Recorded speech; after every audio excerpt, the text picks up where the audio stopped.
Seka, I'm back again. I was wondering... What? Just a quick wondering. How good is Xiao at level 90?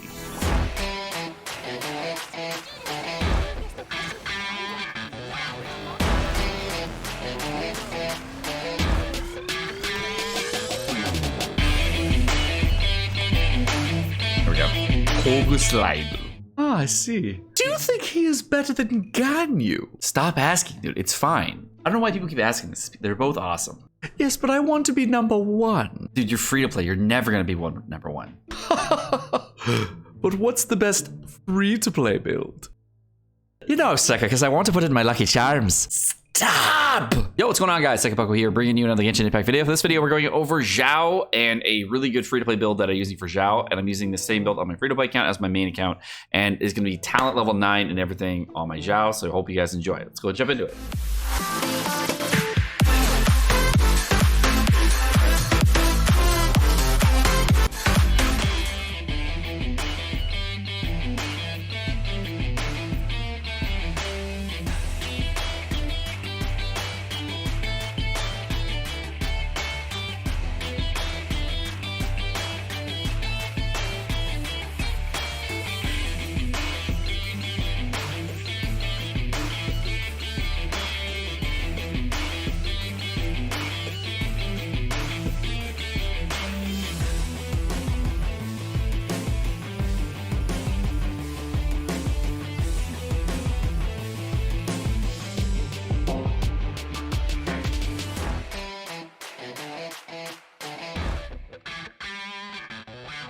I kill your family. Now fight me, Boar King. I challenge thee.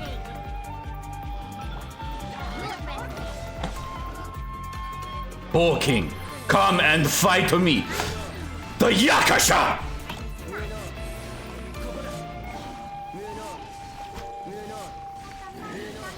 Cheer, brah. Alrighty, guys, so let's go ahead and go into my Xiao build. I know a lot of you guys ask about my Xiao build, and you're going to want to know more about it. So I'm going to go into it for my level 90 showcase for Xiao. So first off, for Xiao, I have, these are my total stats, 1860 attack. I have 65% crit rate as well as 207% crit damage. Overall, I have 61% animo damage from my artifacts, and let's go ahead and go into the build. First off, I have a Refine 3 Blackcliff Polearm. Refine 1 is fine. You do crazy mad lad damage at Refine 1, and I have a video of me using a Refine 1 Blackcliff Pole. If you want to see it, link to that video in the description below. Go check it out. For Blackcliff Polearm, I find it to be the best in-slot option for a 4-star weapon. The only weapon that I would consider to rival this weapon would be the deathmatch weapon from the Battle Pass. Both of these weapons are exceptional, and I find them to be awesome. Next up, we have the artifact set for Xiao. I have Pog AF artifacts for Xiao. Again, as I mentioned, crit chance and crit damage are the priority stance, and the third stat is going to be energy recharge, and the last stat, of course, is attack percentage. So if you end up getting an artifact that looks something like this, you are in a wonderful, wonderful position, and it's awesome. You can't really control your rolls, but then, of course, for your other pieces, try to get the best pieces you can. Unfortunately, as you can see on this one, I don't have really a god roll on this one. I've been trying to get one, but you know, what can you do? For overall Animo Cup, this is what I'm rocking right here with the crit rate and energy recharge. I actually opted for this cup instead of, I actually ended up going this one right here instead of this one down here because this one had EM on it, and this one over here has crit rate and energy recharge, and I'd actually rather have energy recharge and crit rate and a higher amount of crit rate on my Xiao from that piece. And finally, we have a crit damage headpiece with 22% energy recharge and 6% crit rate on it. Overall, my talent level for Xiao, I'm at talent level 9 for Xiao, and you can see the overall talents here for this and this. The priority talent, by the way, for talent level 10, if you're wondering, is going to be the normal attacks. You definitely want to go with a normal attack build for Xiao if you're going to be crowning your Xiao. You do not want to grow crown on the other one. The reason you want to go with the normal attacks on your Xiao is because when you go into normal attacks, you actually get a 12% bump on your plunge damage, but the high-end plunge damage, which is what you get when you jump very high up in the air, when you do an ultimate, actually gets boosted by about 29% damage. So that's a huge bump to your overall damage versus actually only getting a total of 5% increase in damage, or 4.5% if you want to be fully on it, for your ultimate per hit. So My recommendation, of course, is to go, if you're going to crown or you level up talents in priority order, is definitely go with normal attacks first, and then after that, you can go to your ultimate if you really want to. Now, your E ability, as you can see, it gets bumped pretty easily, pretty heavily when you level up talents on Xiao, and which one should level up first. The only people that I really think should be leveling up this particular talent on Xiao are people that are going for a Constellation 6 Xiao. Now, the gameplay experience from a Constellation 0 Xiao to a Constellation 6 Xiao is very, very different. So right here on Constellation 1, you can see that you get an extra charge of Limit Wind, Constellation 2 for the big energy recharge. But the really thing that brings out Constellation 1 is Constellation 6. While under the effect of your ultimate, you actually, if you hit at least 2 opponents with your plunging attack, you get 1 extra charge back from your E. So that if you hit with 3 plunges, then of course you can get 3 charges on your E and then go bam, bam, bam, and 3 zips in through the targets and then come back out.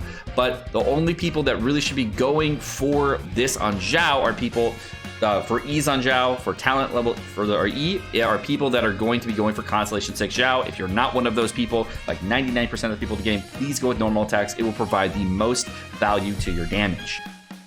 All right, guys, let's go ahead and go over weapon alternatives for Xiao from the Blackcliff Polearm. Not many people are able to get this month because they didn't prep for the weapon prior to this, but it will be out next month. So if you want to pick this weapon up, it will be probably most likely out in March when the shop does reset. The alternative to the shop that's in right now is the Royal Spear. This, in my opinion, is not a very good pickup. I don't know many players in the game that would really benefit from this weapon because it is a 4-star weapon with an attack percentage main stat, and that makes it so that your artifacts are going to be very, very heavily geared toward critical dance and critical damage. It is not really my best weapon for you guys, so I wouldn't go for it. Many people also asking about the Crescent Pike and if it is an okay weapon for Xiao. My thought on the Crescent Pike is a hard no, unless you're building a Fizz build Xiao, which could potentially work out. But I did try something out similarly on another one time, and it did not really feel like it was powerful. I felt really weak, and Fizz Xiao was not really the way to go. As far as a deathmatch goes, deathmatch is a comparable option to the Blackcliff Polearm. If you wanted to pick that up, if you are a person that buys the battle pass, yes, it is a very good weapon and should have almost the exact same damage as the Blackcliff Polearm in a 1-to-1 ratio, depending on how lucky you're getting on your critical chance, as well as what your overall stats are going to be. You should have very, very comparable damage between the two weapons.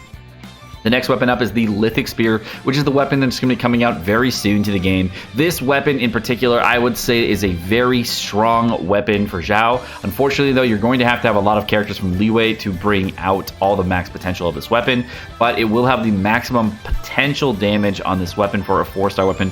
But unfortunately, the key thing about this weapon is you will have to summon on a weapon banner specifically to get this weapon, so it's not really a free-to-play friendly option.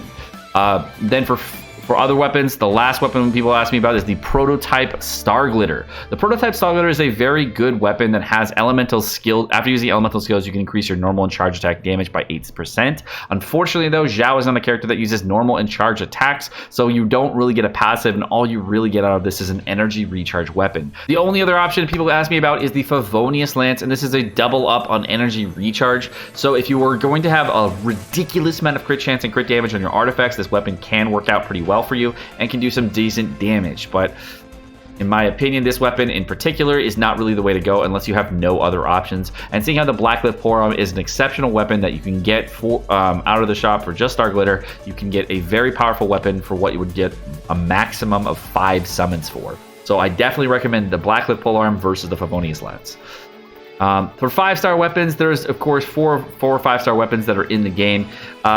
The Staff of Homa can potentially be very, very good for him. The Vortex Vanquisher can be good. The Skyward Spine can be good, and the Primordial Jade Spear can be good. All of which are extremely good weapons. The best in slot out weapon I would say for Xiao would probably be the Staff of Homa. Based on how the weapon kind of works with Xiao's kit, or the Primordial Jade Spear.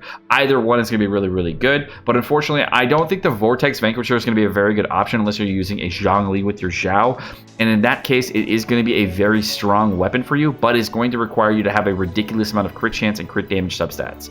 The Skyward Spine is an amazing option for people that really lack on energy recharge, and I have used it, and I do find it to be a very powerful weapon because it's ridiculously high base stack, and the fact that it gives you a small amount of crit chance does help you out a little bit. The attack speed bonus doesn't really help you out so much, but the other parts of the kit definitely do bring a little niceness to the mix. But of course, the best in slot option is the Primordial Jade Wing Spear if you wanted to get the best damage. team planning, I just recommend bringing another Animo character along with you. If you don't know what Animo's characters to bring, I have an entire video about what Animo characters to bring to help you with energy recharge. Please go check that video out in the description below if you need help with it. For your set, just go with a Revirdescent set as well as a Gladiator set to boost out your damage the best possible way. Alright guys, my name is Sekapoko. Thank you so much for watching. I hope you guys enjoyed this video. This one took a minute to edit because there's so much stuff in it. Thank you so much for watching. Like, subscribe, all the fun stuff, and you guys have a wonderful rest of your day. Peace.